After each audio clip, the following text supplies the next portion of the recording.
Hello everyone, welcome to Divya education. हम लोग बात कर रहे थे भारतीय संविधान का ऐतिहासिक विकास, ठीक है, हिस्टोरिकल बैकग्राउंड। इसमें हमने देखा था regulating act 1773, Pitt's India act 1784 और जो हमारा नेक्स्ट एक्ट था जो चार्टर एक्ट 1793 का और चार्टर एक्ट 1813 का।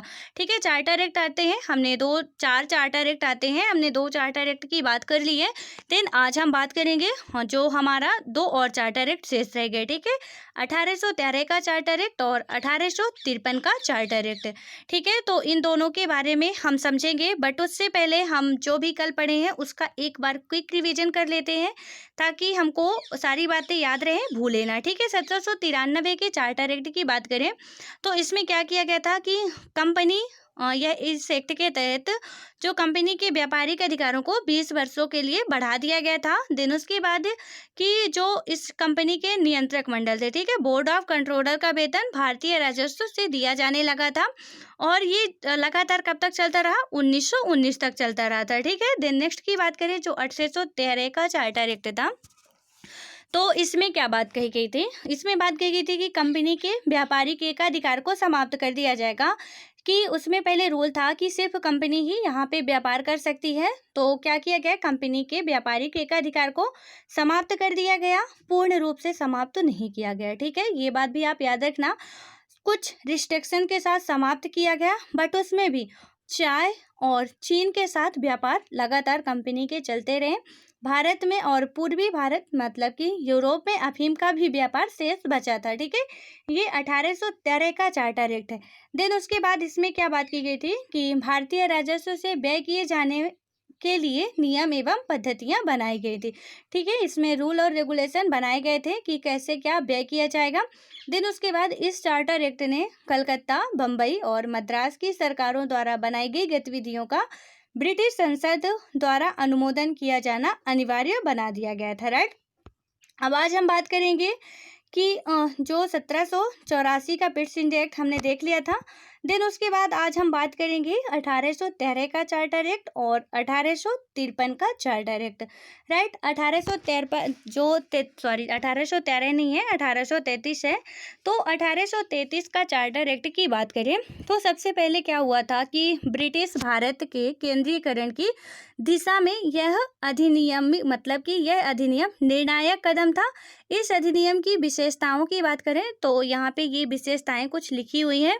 तो मतलब क्या बात की गई है कि जो ब्रिटिश भारत के केंद्रीकरण यानी कि सेंट्रलाइजेशन की दिशा में यह अधिनियम का एक निर्णायक कदम था। ठीक है, इसमें बात करें तो इस एक्ट के तहत बंगाल के गवर्नर जनरल को भारत का गवर्नर जनरल बना दिया गया। ठीक है, हमने देखा कि बंगाल जो भारत का गवर्नर जनरल था, जो बंगाल का गवर्नर था उसे गवर्नर जनरल 1773 में बना दिया जाता है। ठीक है, तो वो बंगाल का गवर्नर जनरल होता है जिसके अंतर्गत बम्बई और मद्रास की जो प्रेसिडेंसियाँ थी उस गवर्नर जनरल के अंतर्गत आ जाती है। ठीक है, पहले गवर्नर जनरल बंगाल के कौन थे, तो वो थे लॉर्ड वारेन हेस्टिंग्स थे। ठीक है, देन यहाँ पे अब क्या बात की जा रही है, आप इसको बहुत ही अच्छे से समझना। ठीक है, बिल्कुल ध्यान से सुनना, क्योंकि यदि आप एक भी इधर उधर मिस्टेक करते हो तो आपकी सारी बातें जो भी सुने हो वो सब फ्लॉप हो जाएगा। ठीक है, तो यहाँ पे क्या हुआ था कि इस एक्ट के तहत बंगाल के गवर्नर जनरल को भारत का गवर्नर जनरल कहा जाने लगा था। ठीक है, जो बंगाल के थे गवर्नर जनरल उन्हें भारत का गवर्नर जनरल कहा जाने लगा था। ठीक है, यानी कि पूरे इंडिया का, पहले सिर्फ एक प्रांत का था बंगाल का, उसके बाद क्या हुआ कि इंडिया का पूरे कहा जाने लगा था। यहाँ पे आप ये बात भी याद रखना कि पहले ये राज्य वाइज जो हमारे देश में इतने 28 राज्य हैं, प्रेजेंट टाइम में 28 है, पहले 29 थे। ठीक है, तो जो 28 राज्य हैं पहले नहीं थे। ठीक है, ये प्रांतों के नाम से जाने जाते थे, कई प्रांतों में डिवाइड थे, इनको स्वतंत्रता के बाद राज्य बनाया गया। ठीक है, तो उसके बारे में हम डिटेल से पढ़ेंगे। देन इसके बाद क्या हुआ कि लॉर्ड विलियम बेंटिंक भारत के पहले गवर्नर जनरल बनाए गए। ठीक है, जो लॉर्ड विलियम बेंटिंक है भारत के पहले गवर्नर जनरल। यहाँ पे गवर्नर जनरल तो है लेकिन भारत और बंगाल याद रखना आप। ठीक है, कि बंगाल के जो गवर्नर जनरल थे वो लॉर्ड वारेन हेस्टिंग्स थे, जो कि पहले थे, और पूरे भारत के गवर्नर जनरल जो थे वो तो कौन थे, लॉर्ड विलियम बेंटिंक थे। ठीक है। देन उसके बाद बात करें तो कंपनी के समस्त अधिकार को समाप्त कर दिया गया। इस एक्ट के तहत क्या किया गया था कि कंपनी के समस्त अधिकारों को समाप्त कर दिया गया था। पूरे मतलब टोटल अधिकार जितने भी थे पूरा अधिकार समाप्त कर दिया गया था। ठीक है। इसमें अब कोई भी ब्रिटिश अधिकारी मतलब कोई भी ब्रिटिश व्यक्ति आके यहाँ पे व्यापार कर सकता था। ठीक है। कंपनी का अब चाय और चीन के साथ जो व्यापार था, एकाधिकार था व्यापार में, उसको भी समाप्त कर दिया जाता है। और फिर इसी एक्ट के तहत भारत में एक विधि आयोग का गठन किया गया, जिसके पहले अध्यक्ष कौन बने थे, लॉर्ड मैकाले बने थे। ठीक है। इसमें एक विधि आयोग का गठन किया जाता है जिसके पहले अध्यक्ष लॉर्ड मैकाले को बनाया जाता है। तो ये बात भी आप याद रखना, डायरेक्ट क्वेश्चन इनसे पूछे जाते हैं। ठीक है। जितने भी एक्ट हैं पॉइंट टू पॉइंट आपसे क्वेश्चन ऐसे ही दे दिया जाएगा, थोड़ा बहुत इधर उधर हेर फेर करके। तो इसके हर एक वर्ड को आप बहुत ही अच्छे तरीके से समझना कि क्या बात की गई है कि इसी एक्ट के तहत भारत में एक विधि आयोग का गठन किया गया, जिसके पहले अध्यक्ष लॉर्ड मैकाले थे। ठीक है। फ्रेंड्स, यहाँ पे क्या किया गया था कि जो 1833 का चार्टर एक्ट था, तो इसमें ही सिविल सेवकों के चयन के लिए खुली प्रतियोगिता का आयोजन शुरू करने का प्रयास किया गया था। ठीक है। मतलब भारतीयों के लिए प्रयास किया गया था। इसमें कहा गया था कि कंपनी में भारतीयों को किसी पद, कार्यालय और रोजगार को हासिल करने से वंचित नहीं किया जाएगा। हालांकि फिर क्या हुआ, बात की गई, ठीक है, पहले प्रयास किया गया, लेकिन जो बोर्ड ऑफ डायरेक्टर थे तो उसके विरोध के कारण इस प्रावधान को समाप्त कर दिया गया। फिर जो 1833 का चार्टर एक्ट आया तो वहाँ पे बात की गई थी सिविल सेवा के बारे में। ठीक है। जो जिसकी आज हम लोग तैयारी कर रहे हैं, जो सिविल सेवा है, आईएएस, आईपीएस, आईएफएस, या कि आप जैसे कि स्टेट का है, तो उनके बारे में प्रयास किया गया था।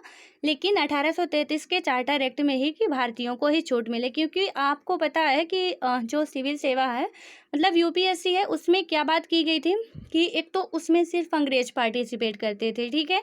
और पेपर उसका पूरा अंग्रेजी से होता था।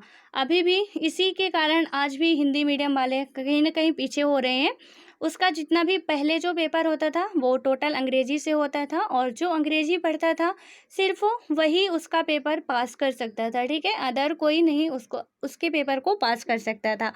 हालांकि अब कुछ समय पहले जब भारत आज़ाद हुआ उसके बाद हिंदी वालों को भी ये छूट दी गई कि वो भी अब एग्ज़ाम दे सकते हैं। ठीक है। जब बागडोर भारतीयों के हाथ में आती है 1800, तो यहाँ पे आपको बस मोटा मोटा ये समझना है कि 1833 में भी सिविल सेवा लाने का प्रयास किया गया था भारतीयों के लिए, लेकिन जो बोर्ड ऑफ डायरेक्टर थे उसके विरोध के कारण सिविल सेवा भारतीयों के लिए नहीं खोली गई थी।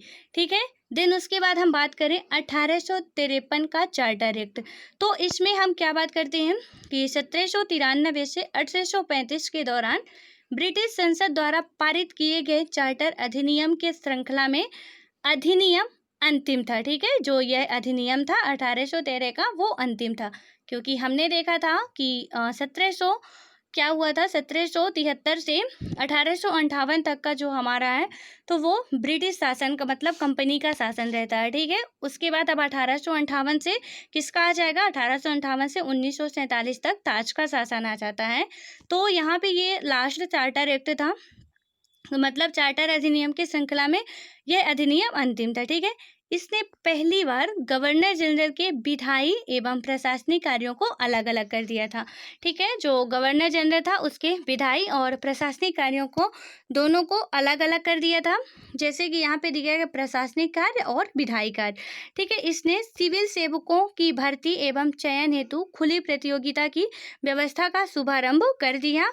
और 1853 से क्या हुआ था कि फिर सिविल सेवा, अब आपसे क्वेश्चन यदि पूछा जाता है कि सिविल सेवा कब से प्रारंभ की गई थी, सिविल सेवा का चयन भारतीयों के लिए, तो 1853 के चार्टर एक्ट से। ठीक है। 1833 का चार्टर एक्ट वहाँ पे प्रयास किया गया था बट वो आ नहीं पाया था। तो यहाँ पे राइट आंसर आप लगाओगे कि 1853 के चार्टर एक्ट से इसको भारतीयों के लिए भी खुली छूट दे दी गई थी। ठीक है। देन उसके बाद क्या हुआ था कि इसने पहली बार भारतीय केंद्रीय विधान परिषद में स्थानीय प्रतिनिधित्व प्रारंभ किया था। ठीक है, जो केंद्रीय विधान परिषद थी उसमें क्या किया था, स्थानीय प्रतिनिधित्व प्रारंभ किया था।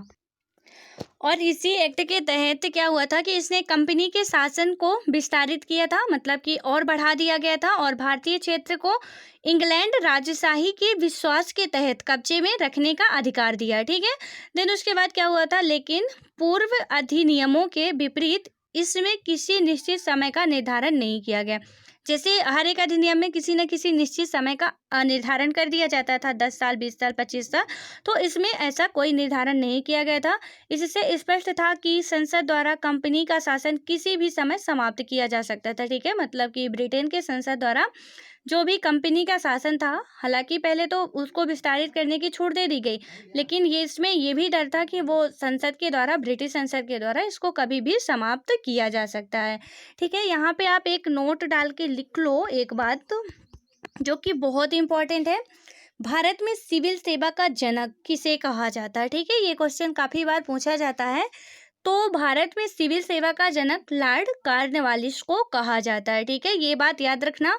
और एक क्वेश्चन आपके लिए है कि भारतीय सबसे पहले कौन ऐसे भारतीय हैं जो सिविल सेवा में चयनित हुए थे। ठीक है, तो ये क्वेश्चन आप लोग बताना, जिससे भी आ रहा हो प्लीज़ इसको कमेंट बॉक्स में बताना कि कौन थे पहले भारतीय, जो कि जो हमारी जो यूपीएससी का पेपर था, पहले इसको सीएससी करके बोला जाता था, तो उसको पास किया था। तो आप लोग बताना। ठीक है, तो मिलते हैं अब नेक्स्ट वीडियो में।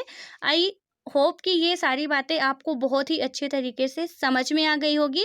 अब हम पढ़ेंगे ताज का शासन। ठीक है, ताज का शासन कब से कब तक था, 1858 से 1947 तक था। ठीक है, यहाँ पे सारी बातें आपको समझ में आ रही होंगी।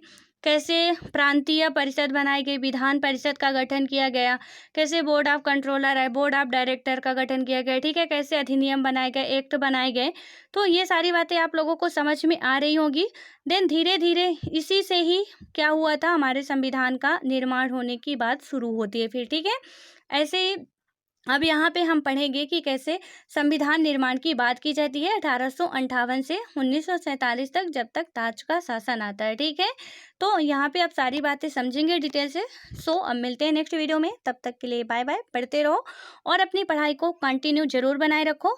और एक बार और कहना चाहेंगे कि अब एग्ज़ाम सभी कंडक्ट कराए जाएंगे, तो आप प्लीज़ करके आप लोग अपनी पढ़ाई को बिल्कुल रेगुलर बनाओ और जितना ज़्यादा से ज़्यादा हो सके रिवीजन करो, तो आपके लिए अच्छा रहेगा। ठीक है।